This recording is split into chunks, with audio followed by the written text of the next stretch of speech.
Dňa 20. novembra 2009 sa na obchodnej akadémii otvorili dvere pre všetkých deviatakov z celej Oravy, ktorí majú záujem študovať na našej škole.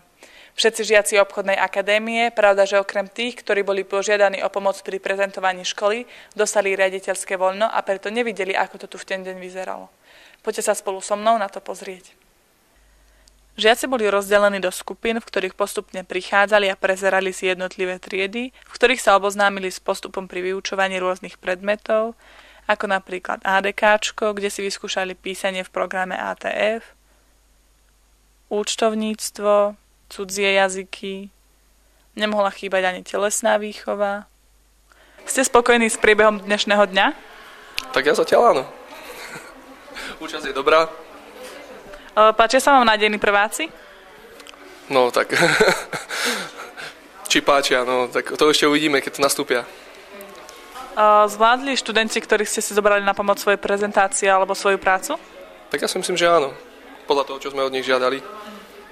Čo ste mali pripravené pre deviatakov?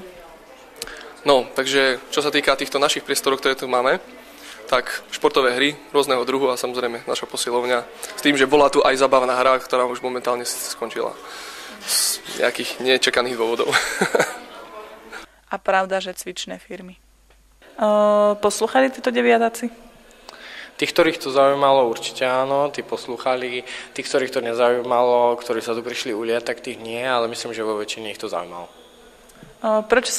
Prečo si sa dal nahovoriť, keď máme deň voľna a... No, pretože si to často možno pripadá mi to ako povinnosť. A ja som tu bol ako deviatak a bol som rád, keď mi niekto o tom porozprával. Prišiel by si študovať na obchodnú akadémiu, keby si bol teraz deviatak? Určite áno. Prečo si prišla práve na deň otvorených dverí na obchodnú akadémiu? No, pretože tu chcem možno aj ísť, dať si prihlášku a tak. Výborne. Prečo chceš študovať práve na obchodnej akadémii? Neviem, to také zaujímavé a mám viac tých možností, ako kde sa dostať na určité miesta. Prečo si prišiel na deň otvorených dverí na obchodnú akadémiu?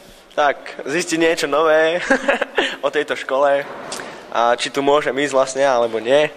Zistili sme veľa zaujímavých informácií a sme veľmi radi, že sme tu mohli prísť. Prečo ste prišli práve na obchodnú akadémiu? No, lebo je asi jediná, čo to tu v škole takto, či v Kubíne takto ukazuje. Že... Ktorý z predmetov sa ti najviac páči? No, ako sa toto volalo, čo sme... ADKčko. Prebehlo všetko tak, ako malo? Zatiaľ v poriadku, všetko sme spokojní, žiakov plno, krásni, mladí ľudia, len či prídu, to je otázka, uvidíme. Pracovali všetci tak, ako mali, aj žiaci z obchodnej akadémie, aj profesori? Zatiaľ spokojní sme. Super. Takže sa nevyskytol žiaden problém? Neviem o ničom. Páčia sa vám nádejní prváci? No, uvidíme. To je nádejný súhej, je tam skoro 200, uvidíme, koľky prídu, akí budú. To je všetko otázka života ďalej. Neviem, uvidíme. Prezentovali ste nejakú triedu aj vy? Nie, ja nie. Tak a videli ste, ako to dopadlo. Zdá sa, že sa deviatakom u nás páčilo a my dúfame, že zažijeme ešte veľa podobných a takých úspešných akcií, ako bola táto. To je na dnes všetko. Ja vám ďakujem za pozornosť. Pekný deň.